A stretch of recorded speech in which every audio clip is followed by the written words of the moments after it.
أما بعد فإن أصدق الحديث كتاب الله وأحسن الهدي هدي سيدنا ومولانا محمد صلى الله عليه وسلم وخير الأمور عوازمها وشر الأمور محدثاتها وكل محدثة بدعة وكل بدعة ضلالة. وعن عبد الله بن عمرو بن العاص رضي الله تعالى عنه قال قال رسول الله صلى الله عليه وسلم الراحمون يرحمهم الرحمن تبارك وتعالى ارحموا من في الأرض يرحمكم من في السماء. وبالسند المتصل منا إلى الإمام الحافظ الحجة أمير المؤمنين في الحديث أبي عبد الله محمد بن إسماعيل بن إبراهيم بن المغيرة بن بردبة الجوفي البخاري اليماني رضي الله تعالى عنه وعنهم أجمعين ونفعنا بعلومهم آمين يا رب العالمين أنه قال باب قول الله تبارك وتعالى ونضع الموازين القسط ليوم القيامة وأن أعمال بني آدم وقولهم تؤذن. وقال مجاهد القسطاس والعدل بالرومية ويقال القسط مصدر المقسط وهو العادل وأما القاسط فهو الجائر. وبه قال حدثنا أحمد بن أشكاب قال حدثنا محمد بن فضيل عن عمارة بن القعقاع عن أبي زرعة عن أبي هريرة رضي الله تعالى عنه قال النبي صلى الله عليه وسلم كلمتان حبيبتان إلى الرحمن خفيفتان على اللسان ثقيلتان في الميزان سبحان الله وبحمده سبحان الله العظيم. محترم علماء کرام، اساتذہ گرامی قدر، طلبہ عزیز، میں نے خطبہ مسنونہ کے بعد اتصال سند سے پہلے آپ کو ایک روایت سنائی ہے جو عبداللہ بن عمرو بن عاص رضی اللہ تعالی عنہما سے مروی ہے، جس کے الفاظ یہ ہیں کہ رسول اللہ صلی اللہ علیہ وسلم نے ارشاد فرمایا الراحمون یرحمهم الرحمن تبارک وتعالی ارحموا من فی الارض یرحمکم من فی السماء وفی روایت یرحمکم من فی السماء او کما قال رسول اللہ صلی اللہ علیہ وسلم. یہ حدیث مسلسل بالاولیت کہلاتی ہے، یعنی ہر متعلم کو اپنے معلم سے سب سے پہلے کسی حدیث کو سننے کا موقع ملا، اس کے بعد دیگر احادیث پڑھی، اور اسی طرح اس زمانے سے لے کر رسول اللہ صلی اللہ علیہ وسلم تک ہر طبقے میں اولیت کی یہ خصوصیت برقرار ہے. میں نے حدیث مسلسل بالاولیت حضرت مولانا شیخ الحدیث مولانا محمد زکریا صاحب رحمۃ اللہ علیہ سے مسلسلات کے ساتھ پڑھی. انہوں نے فرمایا کہ ھذا اول حدیث سمعتہ من شیخی خلیل احمد السہارنپوری وهو قال ھذا اول حدیث سمعتہ من شیخی الشیخ عبد القیوم ابن عبد الحی البرہانوی وانہ قال ھذا اول حدیث سمعتہ من شیخی الشیخ محمد اسحاق الدہلوی وهو قال ان ھذا اول حدیث سمعتہ من شیخی الشاہ عبد العزیز الدہلوی وهو قال ان ھذا الحدیث سمعتہ اول ما سمعت من استاذی و والدی الشیخ عبد الرحیم احمد بن عبد الرحیم الشاہ ولی اللہ الدہلوی رحمہم اللہ تبارک و تعالی. یعنی میں نے اپنے استاد مولانا محمد زکریا صاحب سے سب سے پہلی جو روایت سنی وہ یہی روایت تھی. اور انہوں نے فرمایا کہ میں نے اپنے استاد مولانا خلیل احمد صاحب سے جو احادیث پڑھی تو سب سے پہلے یہی روایت سنی۔ یہ پوری سند حضرت شاہ ولی اللہ صاحب محدث دہلوی رحمۃ اللہ علیہ کے رسالہ المسلسلات کے اندر موجود ہے۔ رسول اللہ صلی اللہ علیہ وسلم تک سند پہنچتی ہے، لیکن مولانا عاشق الہی برنی مہاجر مدنی رحمۃ اللہ علیہ نے رسالہ مسلسلات کے مقدمے میں یہ تحریر فرمایا ہے کہ صحیح یہ ہے کہ اولیت کی خصوصیت حضرت سفیان تک پہنچتی ہے، اس کے بعد سند تو متصل ہے مگر اولیت کی خصوصیت اس میں باقی نہیں ہے۔ یعنی انہوں نے اپنے استاد سے حدیث تو سنی ہے، لیکن وہ یہ نہیں کہتے کہ سب سے پہلی حدیث میں نے یہ سنی ہے۔ میں اس سلسلہ اولیت کو برقرار رکھنے کے لیے آپ کے سامنے میں نے پہلے یہ روایت سنا دی ہے، اور اسی سند کے ساتھ میں آپ کو اجازت دیتا ہوں حدیث مسلسل بالاولیت کو روایت کرنے کی۔ آپ کہہ سکتے ہیں کہ ھذا اول حدیث سمعتہ من ابی القاسم۔ اس کے بعد جو باب آپ نے پڑھا ہے یہ بخاری شریف کا آخری باب ہے۔ یہ کتاب التوحید الرد علی الجہمیہ کا آخری باب بھی ہے، جس میں امام بخاری رحمۃ اللہ علیہ نے عقائد کے متفرقات کو بیان کیا ہے۔ ایمان اور عقیدے کے جو بنیادی ابواب تھے وہ تو امام بخاری رحمۃ اللہ علیہ نے کتاب الوحی کے بعد کتاب الایمان میں تفصیل کے ساتھ بیان فرما دیے، اور ان میں ان کا خاص نشانہ مرجیہ کی تردید تھی، جو اعمال کو ایمان سے خارج قرار دیتے ہیں، اور ان تمام روایات کو جمع فرمایا ہے اور ان آیات کو بھی ذکر کیا ہے جن میں اعمال فرعیہ کو حتیٰ کہ خود ایمان کو بھی اعمال کے اندر شمار کیا گیا ہے۔ لیکن درمیان میں جہاں ان کو یہ محسوس ہوا کہ ان استدلالات سے خوارج و معتزلہ بھی استدلال کر لیں گے اور وہ کہیں گے کہ اعمال ایمان کا حقیقی جز ہے، تو درمیان میں معتزلہ اور خوارج کے رد کے لیے بھی ابواب قائم فرمائے۔ ہمارے استاد گرامی مولانا سید فخر الدین صاحب مراد آبادی رحمۃ اللہ علیہ نے کتاب الرد علی الجہمیہ التوحید کے باب کے آغاز میں یہ فرمایا تھا، امام بخاری رحمۃ اللہ علیہ ایمان کی بنیاد کے سلسلے میں کتاب الایمان میں فارغ ہو چکے، اب جو متفرقات ہیں جن میں عقائد کے سلسلے کے بعد دیگر اختلافات ہیں ان کو اس باب میں ذکر کیا ہے، اور خاص طور سے اس میں مسئلہ کلام کو خصوصیت کے ساتھ بیان فرمایا ہے، چونکہ اس زمانے میں مسئلہ خلق قرآن ایک ابتلا اور آزمائش کا مسئلہ بنا ہوا تھا۔ ائمہ اہل سنت والجماعت کو اس مسئلے میں سخت امتحانات سے گزرنا پڑا۔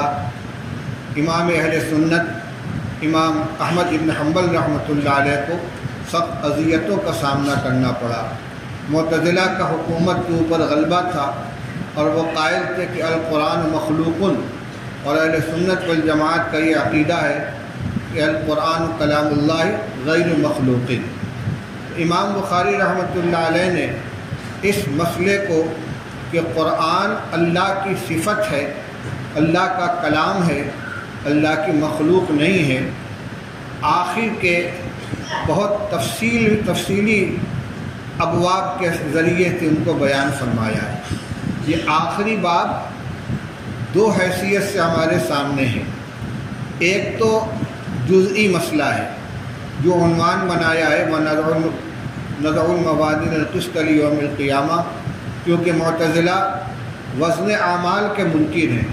وہ کہتے ہیں کہ قیامت کے دن ترازو قائم نہیں کی جائے گی، اور جن آیات اور احادیث میں ترازو کا ذکر آتا ہے، وزن اعمال کا ذکر آتا ہے، وہ اس کی تعویل کرتے ہیں کہ اس سے مراد اعمال کا حساب و کتاب کرنا ہے۔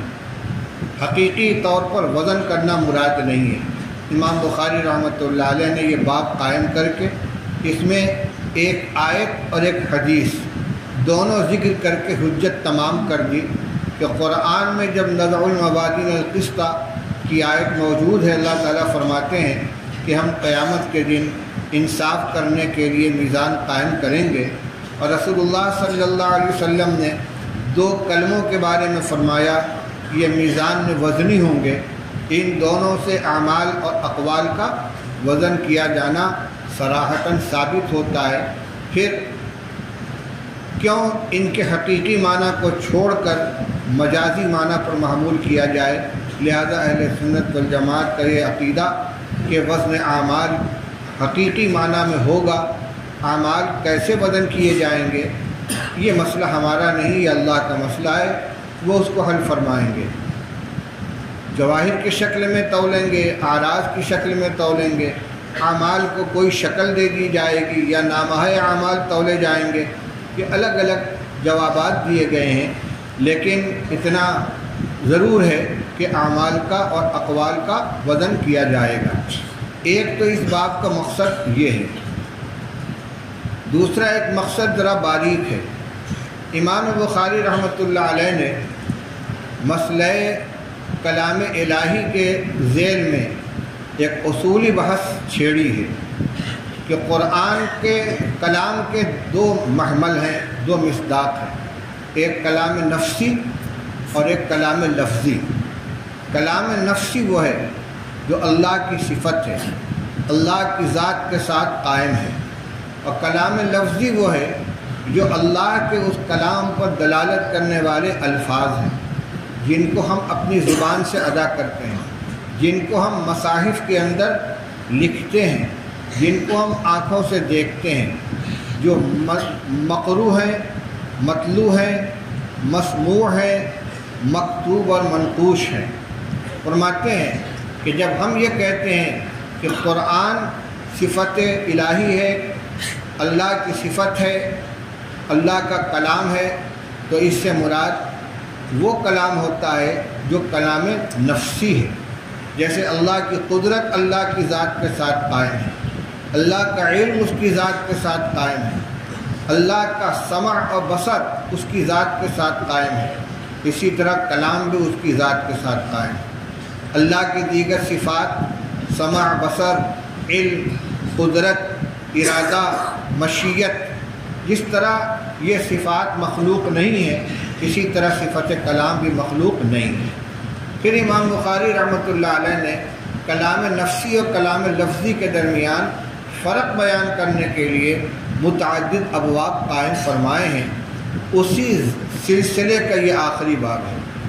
اس میں جو تذکرہ ہے کہ قیامت کے دن اعمال کو تولا جائے گا، اس میں کلام لفظی کو تولا جائے گا، کلام نفسی کو نہیں تولا جائے گا۔ سبحان اللہ و بحمدہ، سبحان اللہ العظیم، یہ از قبیل الفاظ ہیں، ان کو بھی تولا جائے گا۔ اسی طرح جو بندہ قرآن پاک کی تلاوت کرتا ہے، اس کی تلاوت کو بھی تولا جائے گا، اس کا بھی وزن ہوگا، اور اس کے اخلاص اور اس کے احسان یعنی درستگی کے معیار سے اس کو اجر و ثواب ملے گا۔ یہ وزن کا تعلق جو ہے یہ کلام نفسی سے نہیں ہے بلکہ کلام لفظی سے ہے، اور ظاہر بات ہے کہ جو ہماری زبان سے ادا ہونے والے الفاظ ہیں، جو ہماری آنکھوں سے نظر آنے والے نقوش ہیں، جو ہمارے قلم سے لکھی جانے والے حروف ہیں، ان کو اللہ کی صفت نہیں کہا جاتا، یہ یقیناً اللہ کی مخلوق ہے۔ چنانچہ جب امام بخاری رحمۃ اللہ علیہ کے اوپر ابتلا آئی، سخت امتحان میں مبتلا ہوئے، اساتذہ نے آپ کو امام بخاری رحمۃ اللہ علیہ کے حالات کے اندر بتلایا ہوگا کہ جب امام بخاری رحمۃ اللہ علیہ فارغ ہو کر آئے اور ان کا حلقہ درس انتہائی مقبول ہوا، بڑے بڑے محدثین کے حلقہ درس پھیکے پڑنے لگے، ان کی بھیڑ وہاں سے اٹھ کر ان کے حلقے میں آنے لگی، تو بعض پرانے اساتذہ جن کا حلقہ درس بڑا مشہور تھا، ان کے دل کے اندر جلن پیدا ہوئی۔ یہ آج کا نوجوان، یہ آج کا چھوکرا، اس نے آ کر ہماری محفل کو ویران کر دیا۔ انہوں نے اپنے بعض تلامذہ کو امام بخاری رحمۃ اللہ علیہ کے درس میں بھیجا اور ان سے کہا کہ ان سے سوال کرو کہ کلام الہی کے بارے میں آپ کا کیا خیال ہے، قرآن کو آپ مخلوق مانتے ہیں کہ نہیں مانتے؟ اور یہ ایسا عجیب و غریب سوال تھا کہ گویم مشکل و گر نہ گویم مشکل، ہاں کہیں تو مصیبت، نہ کہیں تو مصیبت۔ اگر کہتے ہیں کہ ہاں ہم قرآن کو مخلوق مانتے ہیں تو یہ اہل سنت والجماعت کے عقیدے کے خلاف ہے، تمام علماء، تمام اہل سنت والجماعت ان کے خلاف ہو جائیں گے۔ اور اگر وہ صحیح عقیدے کی ترجمانی کرتے ہوئے کہتے ہیں کہ قرآن مخلوق نہیں ہے تو معتزلہ اور خوارج جن کا دبدبہ ہے وہ ان کے پیچھے پڑ جائیں گے۔ امام ابو حنیفہ امام بخاری رحمۃ اللہ علیہ نے ٹالنے کی کوشش کی، جواب نہیں دیا۔ شاگرد پلٹ کر گئے اپنے استاد کے پاس، پوچھا سوال کیا تھا؟ ہاں سوال کیا۔ کیا جواب دیا؟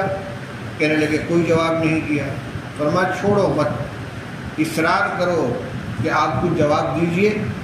چنانچہ پھر وہ آئے اور کہا فرمائیے قرآن مخلوق ہے یا نہیں؟ امام بخاری رحمۃ اللہ علیہ نے جواب میں فرمایا لفظی بالقرآن مخلوق، لفظی بالقرآن مخلوق، کہ میں جو قرآن کا تلفظ کرتا ہوں یہ مخلوق ہے۔ یہ ایسا جواب تھا کہ معتزلہ بھی اس سے استدلال نہیں کر سکتے تھے، اس لیے کہ امام بخاری رحمۃ اللہ علیہ صفت الہی کو مخلوق نہیں کہہ رہے ہیں بلکہ اپنی زبان سے ادا کیے جانے والے الفاظ کو مخلوق کہہ رہے ہیں۔ اور جو اہل سنت والجماعت ہیں ان کو بھی اعتراض کرنے کا موقع نہیں ملے گا، کیونکہ امام بخاری رحمۃ اللہ علیہ نے اللہ کی صفت کو مخلوق نہیں کہا ہے، اپنے الفاظ کو مخلوق کہا ہے۔ لیکن جو شر پسند ہوتے ہیں ان کو تو بہانا چاہیے، بس ایک شور بپا کر دیا گیا، امام بخاری نے قرآن کو مخلوق کہہ دیا، امام بخاری نے قرآن کو مخلوق کہہ دیا، اور اتنا اس کو عام کیا گیا کہ وہی امام بخاری رحمۃ اللہ علیہ جو لوگوں کی آنکھوں کا تارا تھے اور محبوب ترین شخصیات میں سے تھے، ان کے لیے بخارا کی سرزمین تنگ ہو گئی اور ان کو وہاں وطن چھوڑ کر نکلنا پڑا۔ آپ نے پڑھا ہوگا کہ حالت غربت میں، حالت مسافرت میں، مقام خرطنگ میں 29 رمضان کی رات کو اور یکم شوال سے پہلے والی شب میں ان کا انتقال ہوا۔ یہ ابتلا امام بخاری رحمۃ اللہ علیہ کے سامنے آیا تو انہوں نے ان ابواب کے اندر اپنے اسی نظریے کی وضاحت کی ہے کہ میں نے جو یہ کہا کہ لفظی بالقرآن مخلوقن، تو کون سی غلط بات کہی؟ کیا ہماری زبان سے ادا ہونے والے الفاظ اور اللہ کی ذات کے ساتھ جو صفت کلام قائم ہے دونوں ایک ہیں، دونوں کے احکام یکساں ہیں؟ پھر ان تمام ابواب کے اندر ان خصوصیات کو بیان کیا ہے جو انسان کی زبان سے تلاوت کی جانے والی آیات قرآنیہ کے ساتھ وابستہ ہیں۔ یہ جو آخری باب ہے اس میں جو لفظ آیا ندع الموازین القسط لیوم القیامہ، ہم قیامت کے دن اعمال کو وزن کریں گے، آیت میں تو صرف اتنا ہے، انہوں نے وضاحت کی کہ نہ اعمال بنی آدم وقولہم یوزن، اعمال بھی وزن کیے جائیں گے اور بول اقوال بھی وزن کیے جائیں گے، حالانکہ اقوال بھی اعمال ہی کے اندر داخل ہیں۔ جتنے بھی اعمال اور افعال انسان کے بدن کے کسی بھی عضو سے صادر ہوتے ہیں وہ سب کے سب ایک جنس کے تحت داخل ہیں۔ وہ جنس کیا ہے؟ عمل۔ پھر اس کی انواع ہیں اپنے اپنے مصادر کے اعتبار سے۔ آنکھ سے صادر ہونے والا عمل بصر کہلائے گا، کان سے صادر ہونے والا عمل سمع کہلائے گا، زبان سے صادر ہونے والا عمل قول کہلائے گا، تو یہ سمع اور بصر اور قول یہ سب انواع ہیں، اور عمل اس کی جنس ہے۔ انواع جنس میں داخل ہوتی ہیں، اس لیے جب اعمال کے وزن کرنے کا تذکرہ آیا تو اقوال خود بخود اس میں داخل ہو گئے۔ لیکن امام بخاری رحمۃ اللہ علیہ صراحت کے ساتھ فرما رہے ہیں کہ دیکھو اعمال بھی وزن کیے جائیں گے اور اقوال بھی وزن کیے جائیں گے، اور ان اقوال میں سب سے بالا، سب سے بلند اور سب سے اہم قرآن پاک کی تلاوت ہوگی جو بندہ اپنی زبان سے کرے گا۔ اب آپ بتائیے کہ وہ قرآن جو ترازو کے اندر تولا جائے گا، جس کا وزن کیا جائے گا، کیا یہ اللہ کی صفت ہے؟ ظاہر بات ہے کہ اللہ کے پیدا کرنے سے بندے کی زبان سے یہ الفاظ ادا ہوئے ہیں، اس لیے ان الفاظ کو اگر میں نے مخلوق کہہ دیا، لفظی بالقرآن مخلوقن، تو کون سا میں نے گناہ کیا، کون سی غلط بات کہی؟ تو یہ جو آخری ترجمۃ الباب ہے یہ بڑی اہمیت کا حامل ہے۔ اور ہمارے استاد گرامی حضرت مولانا فخر الدین صاحب رحمۃ اللہ علیہ نے اس ترجمۃ الباب کے مقاصد اور اس کی حکمتوں کو بیان کرتے ہوئے اور بھی کئی باتیں ارشاد فرمائی تھیں۔ ان میں ایک بات یہ فرمائی تھی کہ امام بخاری رحمۃ اللہ علیہ نے اپنی کتاب کا آغاز مبدأ المبادی سے کیا تھا اور اس کا اختتام منتہی الغایات پہ کیا ہے۔ انسان جتنے بھی عمل کرتا ہے جو اس کے اختیاری اعمال ہیں، عمل سے پہلے نیت پائی جاتی ہے، تو نیت عمل سے پہلے ہے، مقدمہ ہے عمل کا، پہلے نیت پائی جاتی ہے، اس کے بعد عمل پایا جاتا ہے۔ اب بلا کسی نیت اور ارادے کے جو عمل صادر ہو جائے اس پہ کوئی مواخذہ نہیں ہوتا۔ جو حساب و کتاب ہوگا انہی اعمال کا ہوگا جو بالاختیار ہوں، مکلف انسان اسی کا ہے۔ تو انما الاعمال بالنیات کی روایت سے کتاب کا آغاز فرمایا تھا، جو اعمال کا بھی مبدأ ہے، مبدأ المبادی ہے، اور آخر میں آ کر وزن اعمال کا تذکرہ کر کے یہ بتلا دیا کہ جو اعمال جتنی اچھی نیت کے ساتھ کیے جائیں گے اتنا ہی اس کا وزن میزان عدل کے اندر زیادہ ہوگا۔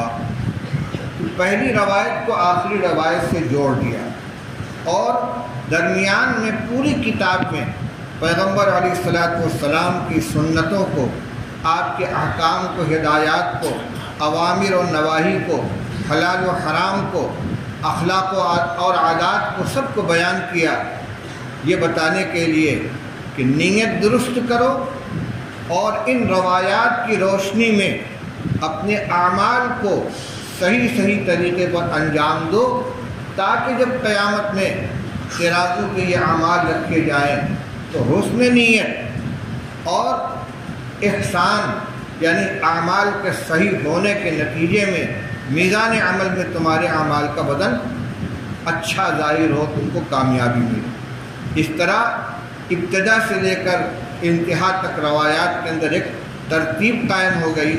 انہی اعمال میں عبادات بھی ہیں، عقائد بھی ہیں، انہی میں نکاح و طلاق بھی ہے، انہی میں قصاص اور دیات بھی ہیں، انہی میں جہاد بھی ہے، اور علوم کے مختلف ابواب ہیں، کتاب التفسیر بھی ہے، کتاب العلم بھی ہے۔ یہ سب کس لیے ہے؟ تاکہ دنیا کی یہ زندگی انسان انہی احادیث اور آیات کی روشنی میں گزار سکے۔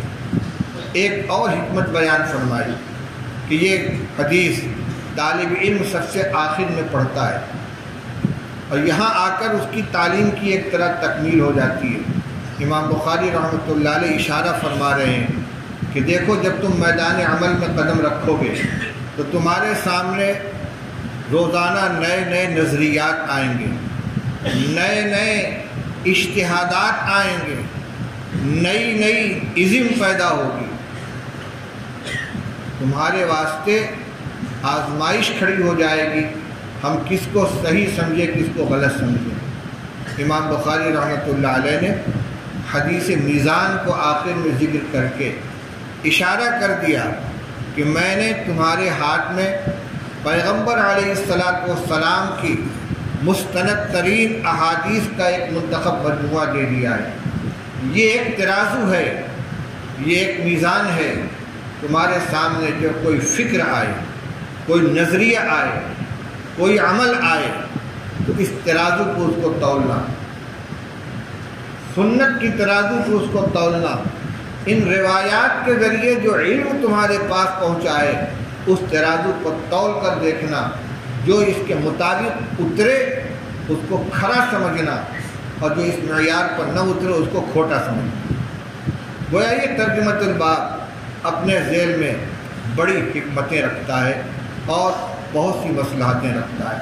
اور ایک آخری چیز جو عوام کے لیے ہے، امام بخاری رحمۃ اللہ علیہ نے فرمایا کہ ہر شخص کو اپنی آخرت کے بارے میں فکر مند رہنا چاہیے کہ زندگی جتنی بھی ملی ہو بہرحال یہ مختصر ترین زندگی ہے۔ کأنہم یوم یرونہا لم یلبثوا الا عشیۃ او ضحاہا، 100 سال کی زندگی گزار کر بھی دنیا سے انسان جائے گا تو ایسا لگے گا جیسے ایک شام یا ایک صبح اس نے دنیا میں زندگی گزاری ہے۔ تو یہ جو فرصت ملی عمل کی اس میں کر لو کچھ، کیوں؟ انتم اليوم فی عمل ولا حساب وغدا انتم فی حساب ولا عمل، آج تم دارالعمل کے اندر ہو، ابھی حساب و کتاب نہیں ہو رہا ہے، اور کل جب یوم الحساب آئے گا تو اعمال کا سلسلہ ختم ہو چکا ہوگا، اور کس نے کیا کیا، کتنا کمایا، کتنی نیکی اکٹھا کی، کتنی بدی کمائی، یہ سب اعمال کے ترازو پر ظاہر ہو جائے گا۔ ومن یعمل مثقال ذرۃ خیرا یرہ ومن یعمل مثقال ذرۃ شرا یرہ۔ تو اس آخری حدیث کے ذریعے امام بخاری رحمۃ اللہ علیہ آخری وصیت بھی فرما رہے ہیں، آخری نصیحت بھی فرما رہے ہیں کہ ہمیشہ میزان عدل کا، وزن اعمال کا، آخرت کے حساب و کتاب کا استحضار کرو۔ کوئی بھی کام کرنا ہو تو یہ سوچ لو کہ قیامت کے دن یہ کس خانے میں جائے گا، ہمارے حق میں جائے گا یا ہمارے خلاف جائے گا۔ آخری روایت کی سند ہے حدثنا احمد بن اشکاب قال حدثنا محمد بن فضیل عن عمارة بن القعقاع عن ابی زرعة عن ابی ہریرہ رضی اللہ تعالی عنہ قال قال النبی صلی اللہ علیہ وسلم کلمتان حبیبتان الی الرحمن خفیفتان علی اللسان ثقیلتان فی المیزان سبحان اللہ وبحمدہ سبحان اللہ العظیم۔ یہ حدیث امام بخاری رحمۃ اللہ علیہ اسی سند کے ساتھ، پہلے استاذ تو ان کے بدلے ہیں لیکن پہلے استاذ کے بعد محمد ابن فضیل سے لے کر ابو زرع راضی اور ابو زرع تک، اور اس کے بعد ابو ہریرہ رضی اللہ تعالیٰ عنہ تک، پوری سند ہر جگہ یہی ہے۔ یعنی ابو ہریرہ رضی اللہ تعالیٰ عنہ سے اس روایت کو صرف ابو زرع جو حضرت جریر ابن عبداللہ بجلی رضی اللہ تعالیٰ عنہ کے پوتے ہیں انہوں نے نقل کیا ہے، اور ان سے صرف عمارہ ابن القعقاع نے نقل کیا ہے، اور ان سے صرف محمد ابن فضیل نے نقل کیا ہے۔ اس طرح یہ روایت 3 طبقوں میں غریب ہے، اور اس کو غریب جدہ کہا جا سکتا ہے۔ بالکل یہی پوزیشن انما الاعمال بالنیات کی ہے کہ اس میں پہلے راوی کے بعد جتنے روات آئے ہیں وہ سب اپنے اپنے طبقے میں اکیلے ہیں۔ یہ روایت صرف حضرت ابو ہریرہ سے مروی ہے، وہ صرف حضرت عمر رضی اللہ عنہ سے مروی ہے۔ یہ ان سے نقل کرنے والے ابو ہریرہ سے صرف ابو زرع ہیں، ان سے نقل کرنے والے صرف علقمہ ابن وقاص لیثی ہیں۔ اسی طرح 3 طبقے تک، وہاں بھی غرابت ہے، یہاں بھی غرابت ہے۔ پھر مجھے یاد آئی بات اپنے استاذ کی، مولانا فخر الدین صاحب رحمۃ اللہ علیہ نے فرمایا تھا کہ امام بخاری رحمۃ اللہ علیہ نے اس روایت سے ابتدا اور اس روایت پہ اختتام اس مقصد کو ظاہر کرنے کے لیے بھی کیا ہے، قصداً کیا ہے، تاکہ یہ معلوم ہو جائے کہ کسی حدیث کے غریب ہونے سے اس کا ضعیف ہونا لازم نہیں آتا۔ غرابت اور چیز ہے، اور صحت و عدم صحت، قوت و ضعف یہ اور چیز ہے۔ قوت و ضعف اور صحت و عدم صحت کا تعلق روات کے حالات سے ہوتا ہے، ان کے اتقان اور عدالت سے اس کا تعلق ہے، ان کی ثقافت سے اس کا تعلق ہے۔ جو راوی جس درجے کا ثقہ ہوگا اس درجے کی روایت قوی ہوگی، اور اس کے بعد جو اتصال سند کی قید ہے، شذوذ اور وہم سے خالی ہو اس کی قید وغیرہ وغیرہ، لیکن تعداد کی وہاں کوئی شرط نہیں۔ غرابت کا تعلق راوی کے عدد سے، ایک راوی اکیلا ایک استاد سے نقل کرتا ہے، دونوں اعلیٰ درجے کے ثقہ ہیں، تو روایت صحیح قرار پائے گی، چاہے یہ اکیلے اکیلے کیوں نہ ہو۔ تو یہ مسئلہ ذہن میں رہنا چاہیے کہ صحت و قوت اور چیز ہے، صحت و عدم صحت اور چیز ہے، اور قوت و ضعف یہ الگ چیز ہے، اور غرابت الگ چیز ہے۔ حدیث کے غریب ہونے سے اس کا صحت کے درجے میں کمزور ہونا لازم نہیں آتا، کیونکہ احناف کے مستدل جو روایات ہیں، خاص طور سے ہدایہ میں یہ قوری علیہ السلام کے تحت جو روایتیں آتی ہیں، اس کے نیچے لکھا ہوتا ہے قلت غریب۔ حاشیے پہ جو تخریج احادیث ہدایہ ہے اس میں بھی روایات کے بارے میں کہتے ہیں غریب۔ تو اس غریب سے آپ کو دھوکہ نہیں کھانا چاہیے اور کسی دوسرے کو خوش نہیں ہونا چاہیے کہ یہ تو روایت غریب ہے، ہو سکتا ہے غریب ہو لیکن صحیح ہے، جیسا کہ بخاری کی پہلی روایت بھی غریب اور آخری روایت بھی غریب اور صحیح ترین روایت ہے۔ اس میں جو مضمون بیان کیا گیا ہے وہ یہ ہے، رسول اللہ صلی اللہ علیہ وسلم نے فرمایا کہ دو کلمے ہیں جو رحمان کو بہت محبوب ہیں، زبان پر بہت ہلکے ہیں اور میزان میں بہت وزنی ہیں۔ بنیاد یہ ہے کہ اللہ کو وہ محبوب ہے، کیونکہ اللہ کو محبوب ہے اس لیے خفیفتان فی المیزان، خفیفتان علی اللسان ہونے کے باوجود کہ ان کی ادائیگی بہت آسان ہے، کلمات مختصر بھی ہیں اور زبان سے ان کی ادائیگی سہل بھی ہے، اس کے باوجود میزان عمل میں بہت وزنی ہوں گے۔ جبکہ عام ضابطہ یہ ہے کہ جس عمل میں جتنی مشقت ہوتی ہے اسی اعتبار سے اس کا اجر و ثواب ہوتا ہے۔ ہلکے پھلکے یہ کلمات جن کے ادا کرنے میں 1 منٹ بھی نہیں لگتا اور الفاظ بھی بہت سیدھے سادے، ان کا اجر بھی ہلکا ہونا چاہیے تھا، لیکن چونکہ اللہ کو محبوب ہیں، بہت پیارے ہیں، اس وجہ سے اس کا اجر و ثواب بہت زیادہ ہوگا۔ پیارے کیوں ہیں؟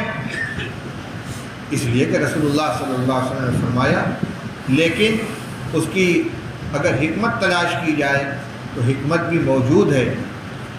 اللہ تعالیٰ کے ذکر میں تسبیح، تحمید، تہلیل، تکبیر، یہ 4 چیزیں آتی ہیں۔ سبحان اللہ، الحمدللہ، لا الہ الا اللہ، اللہ اکبر۔ لا الہ الا اللہ تو توحید ہے، ظاہر بات ہے کہ اس کلمے کا پڑھنے والا موحد ہی ہوگا، کوئی غیر موحد نہیں ہوگا۔ اب بچی 3 چیزیں، تسبیح، تحمید، تکبیر۔ سبحان اللہ یہ تسبیح ہے، وبحمدہ یہ تحمید ہے، اور العظیم یہ تکبیر ہے۔ عظمت و کبریائی ایک ہی چیز ہے، بڑائی ہی کو بیان کرنے کے لیے لفظ عظمت بھی استعمال کیا جاتا ہے، لفظ کبریائی بھی بیان کیا جاتا ہے۔ چنانچہ حدیث قدسی میں فرمایا گیا کہ العظمت ردائی والکبریاء ازاری فمن نازعنیہما ادخلتہ فی النار۔ عظمت و کبریائی میری مخصوص صفات ہیں، جو ان کو مجھ سے چھیننا چاہے گا میں اس کو جہنم میں داخل کر دوں گا۔ تو العظیم کے اندر کبریائی کا بیان ہے۔ ان تینوں میں سے ہر ایک کے مستقل فضائل ہیں۔ مسلم شریف کی روایت آپ نے پڑھی ہوگی کہ سبحان اللہ نصف الایمان والحمدللہ تملأ ما بین السماء والارض۔ سبحان اللہ میزان عدل کے آدھے حصے کو پر کر دے گا، اور الحمدللہ آسمان و زمین کے درمیانی خلا کو اجر و ثواب سے پر کر دیتا ہے۔ جب ان دونوں کے الگ الگ یہ اجر ہیں، جب دونوں اکٹھا ہو گئے تو ظاہر بات ہے کہ ان کا اجر و ثواب بہت زیادہ ہوگا۔ اس لیے اللہ کو یہ بہت محبوب ہیں، اور جب محبوب ہے تو ان کا اجر و ثواب بھی زیادہ ہے۔ خفیفتان علی اللسان، زبان پہ بہت آسان ہے۔ سیدھا سیدھا مطلب تو یہی ہے کہ مختصر کلمات ہیں، لیکن علماء تجوید اور علماء صرف نے اس میں بھی نقطہ نکالا۔ تجوید کے طلبہ جانتے ہیں کہ تمام حروف کی کچھ صفات ہیں، کچھ صفات لازمہ ہیں، کچھ صفات محسنہ ہیں۔ صفات لازمہ متضادہ میں جو دو صفتیں آمنے سامنے ہیں، جہر ہے، رخو ہے، انفتاح ہے اور اطباق ہے، استعلاء ہے اور اس کے مقابلے میں کون ہے؟ استفال ہے۔ ان میں حمس ہے، رخو ہے، جہر ہے، شدت ہے۔ تو شدت اور جہر اور اطباق اور استعلاء، جن حروف میں یہ صفات پائی جاتی ہیں ان کی ادائیگی زبان پر محنت لاتی ہے، محنت سے ادا ہوتے ہیں۔ اور رخو، انفتاح، استفال، حمس، جن حروف میں یہ صفات پائی جاتی ہیں ان کی ادائیگی سہولت کے ساتھ ہوتی ہے۔ سبحان اللہ و بحمدہ سبحان اللہ العظیم کے اندر آپ ہر حرف کو دیکھ لیجئے، سوائے اس میں با اور دال کے باقی جتنے حروف ہیں، سین ہے، ہا ہے، الف ہے، نون ہے، لام ہے، یہ سب کے سب ان صفات پر مشتمل ہیں کہ جن صفات کے ساتھ متصف حروف کی ادائیگی آسان ہوتی ہے۔ یہ نقطہ بعد الوقوع ہے، اس کی طرف توجہ کی ہے علماء صرف اور علماء تجوید نے، تو یعنی ہلکا ہر اعتبار سے ہلکا ہے، بہت قیمتی کلمات ہیں۔ پھر یہ کہ مقصود ان دونوں کلموں کا مجموعہ زبان سے لے آنا ہے۔ چنانچہ یہ روایت بخاری شریف میں 3-4 جگہ آئی ہے، اکثر جگہ تو اسی ترتیب کے ساتھ ہے، سبحان اللہ و بحمدہ سبحان اللہ عظیم، لیکن ایک جگہ یہ روایت اس کے برعکس سبحان اللہ العظیم سبحان اللہ و بحمدہ کی ترتیب سے آئی ہے، تو دونوں کو جمع کرنا مقصود ہے۔ اب میں سند بیان کر کے مسئلے کو ختم کرتا ہوں۔ بخاری شریف میں نے مکمل از اول تا آخر حضرت مولانا سید فخر الدین صاحب مراد آبادی رحمۃ اللہ علیہ سے پڑھی ہے، اور وہ شاگرد رشید تھے حضرت شیخ الہند مولانا محمود الحسن صاحب دیوبندی رحمۃ اللہ علیہ، اور اس کے آگے کی سند آپ جانتے ہیں۔ شیخ الہند شاگرد مولانا محمد قاسم صاحب نانوتوی کے، وہ شاہ عبدالغنی صاحب مجددی کے، وہ شاہ اسحاق صاحب کے، وہ شاہ عبدالعزیز صاحب کے، اور وہ شاہ ولی اللہ صاحب کے۔ سند کے 3 حصے ہیں، ایک یہاں سے لے کر شاہ ولی اللہ صاحب تک، ایک شاہ ولی اللہ سے لے کر امام بخاری تک، ایک امام بخاری سے لے کر رسول اللہ صلی اللہ علیہ وسلم تک۔ امام بخاری کی سند جو رسول اللہ صلی اللہ علیہ وسلم تک ہے وہ ہر حدیث کے ساتھ موجود ہے، جو بدلتی رہتی ہے۔ شاہ ولی اللہ صاحب سے امام بخاری تک کی جو سند ہے وہ بھی کتابوں کے اندر چھپ چکی ہے، الیانع الجنی فی اسانید شیخ عبدالغنی، اسی طرح العناقید الغالیہ فی الاسانید العالیہ، جو چند سال پہلے مولانا عاشق الہی صاحب برنی کی تصنیف ہے، ہندوستان، پاکستان، بنگلہ دیش، مدینہ، مکہ سب جگہ شائع ہو چکی ہے۔ اس میں شاہ صاحب کی تمام کتابوں کی سند ذکر کی گئی ہے، اور یہاں سے لے کر شاہ صاحب تک کی سند میں نے آپ کے سامنے بیان کر دی۔ اپنی اس سند کے ساتھ میں آپ سب حضرات کو جو پڑھنے پڑھانے سے اشتغال رکھتے ہیں، خواہ اس سال فارغ ہو رہے ہوں یا پہلے فارغ ہوئے ہوں، اپنی سند کے ساتھ اس کو روایت کرنے کی اور جملہ مرویات کی جن کی اجازت مجھے اپنے اساتذہ سے حاصل ہے روایت کرنے کی اجازت دیتا ہوں، بشرطے کہ اس کی جو شرطیں ہیں اس کی آپ رعایت کریں۔ پہلی شرط یہ ہے کہ اہل سنت والجماعت جن کے نمائندہ اکابر علماء دیوبند ہیں، آپ اسی عقیدے اور مسلک کے اوپر ہمیشہ قائم رہیں، عقیدے کے اعتبار سے کوئی انحراف پیدا نہ ہو۔ نمبر 2، اپنے اعمال اور اخلاق اور معاملات کے اندر علماء کی، صالحین کی جو وضع ہے اس کے اوپر برقرار رہیں، کوئی ایسا عمل نہ کریں جس سے ان اکابر کی طرف نسبت کرنا مجروح کر دے ان کی نسبت کو، اس لیے اس بات کا آپ کو خیال رکھنا ہے، اور تعلیم مکمل کر کے اپنے آپ کو فارغ نہ سمجھیں بلکہ ہمیشہ علمی اشتغال برقرار رکھیں، اور 2 باتوں کی رعایت کریں۔ ایک تو یہ کہ اپنے مدرسے سے اور اپنے اساتذہ سے ہمیشہ مربوط رہیں۔ نمبر 2 یہ کہ علم حاصل کر چکے ہیں، اپنے باطن کی اصلاح کے لیے کسی مربی سے اپنے آپ کو جوڑیں۔ اللہ تعالیٰ توفیق عطا فرمائے۔ ختم بخاری کی یہ تقریب ہے، اور ہر مدرسے میں میں نے اس مضمون کو بیان کیا ہے، اور حضرت مولانا مفتی محمد ارشد صاحب موجود بھی رہے ہیں، اس لیے یہاں زیادہ قوت کے ساتھ بیان کرنے کی ضرورت نہیں ہے۔ مجھے حق پہنچتا ہے کہ حضرت مفتی عبدالرحمن صاحب کے مدرسے میں بیٹھ کر میں قوت کے ساتھ یہ مشورہ دوں کہ اب باقاعدہ یہاں ختم بخاری کی کوئی تقریب نہیں ہوگی۔ جس طرح حدیث کی تمام کتابیں ختم کرائی جاتی ہیں، مسلم شریف بھی ختم ہوتی ہے، ترمذی شریف بھی ختم ہوتی ہے، اسی طرح بخاری شریف بھی ختم ہوگی، اور جس طرح ہر کتاب کو اس کتاب کا استاد ختم کراتا ہے، بخاری شریف بھی بخاری پڑھانے والے استاد ہی آپ کو آخری درس بھی دیں گے، دعا کرائیں گے۔ مدرسے کے تعارف کے لیے بہت سے ذرائع ہیں، لیکن یہ کام جو کبھی حسن نیت اور اخلاص کے ساتھ شروع کیا گیا ہوگا، اب ایک رسم اختیار کر گیا ہے، اس لیے اس کو ختم ہونا چاہیے، اور اس کا فیصلہ اس ادارے سے ہونا چاہیے تاکہ دوسروں کے لیے یہ نمونہ بنے۔ اللہ تعالی ہم سب کو عمل کرنے کی توفیق عطا فرمائے۔ وآخر دعوانا الحمدللہ رب العالمین۔ لمبی بات ہے۔ اللہم صلی علی سیدنا وشفیعنا وحبیبنا ونبینا ومولانا محمد وعلی آلہ واصحابہ اجمعین۔ اللہم وفقنا لما تحب وترضى من القول والفعل والعمل والنیت والهدى۔ اللہم اصلح لنا دیننا الذی هو عصمۃ امرنا، واصلح لنا دنیانا التي فيها معاشنا، واصلح لنا آخرتنا التي فيها معادنا۔